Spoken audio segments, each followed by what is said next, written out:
এখন কি বানাচ্ছো মা? ষষ্ঠী পুজোর জন্য বানাটা বানাচ্ছি। আচ্ছা, এটাতে কি করবেন?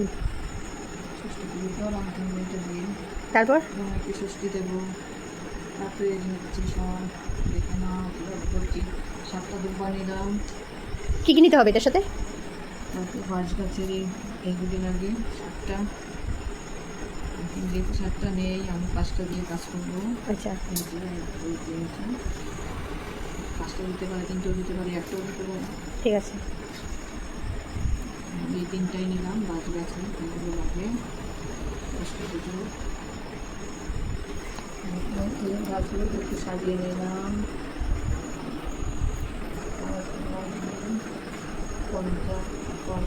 এটা কি গরম চা? আচ্ছা,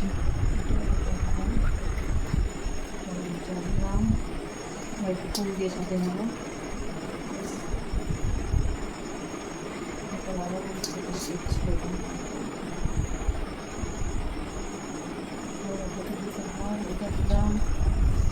চাউলগুলোকে কালার করে নিতে হবে, ইয়েলো কালার, কাঁচা হলুদ দিয়ে কালার করে নিই।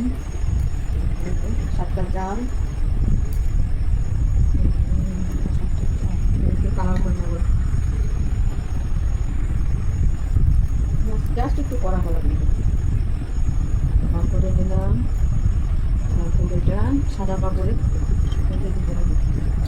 আচ্ছা, চাল একসঙ্গে 7টা চাল এই কাপড়ে নিলাম।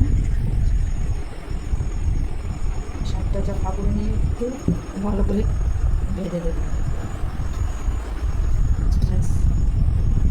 এইগুলো ষষ্ঠী পুজোর আয়োজন। জাস্ট বেঁধে দিলাম। এই চালগুলো এখানে লাগাবো। ব্যাস, এত চাল হয়ে যাবে। এইখানে লাগিয়ে একটু গাডার দিয়ে আটকে নিই।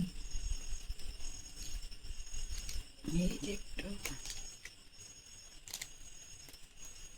গাডার দিয়ে আটকে দেবো এটাকে। ব্যাস, এখন একটু কাপড় দিয়ে একটু মুড়ে দিই।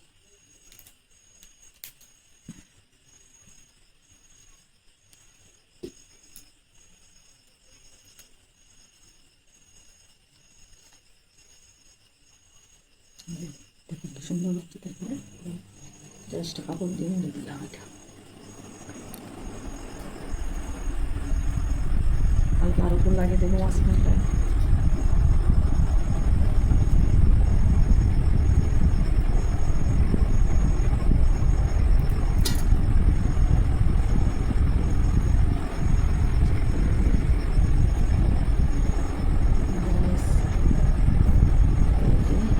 কাপড় দিয়ে মুড়ে নিলাম। ব্যাস, হয়ে গেল ষষ্ঠী পুজোর রেডি।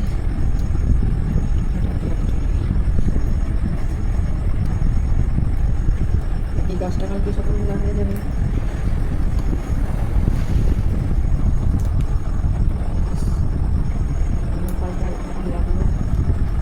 গরম ছিল ছেড়ে পাল্টা লাগবে।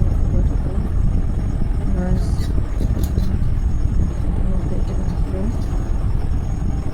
শুধু লাগবে কাঁচা হলুদ ফ্রাই করে আর সুপারি দাঁত দুটো নিয়ে নেবো। ব্যাস, সকালবেলা দেওয়া তোলার আয়োজন শেষ।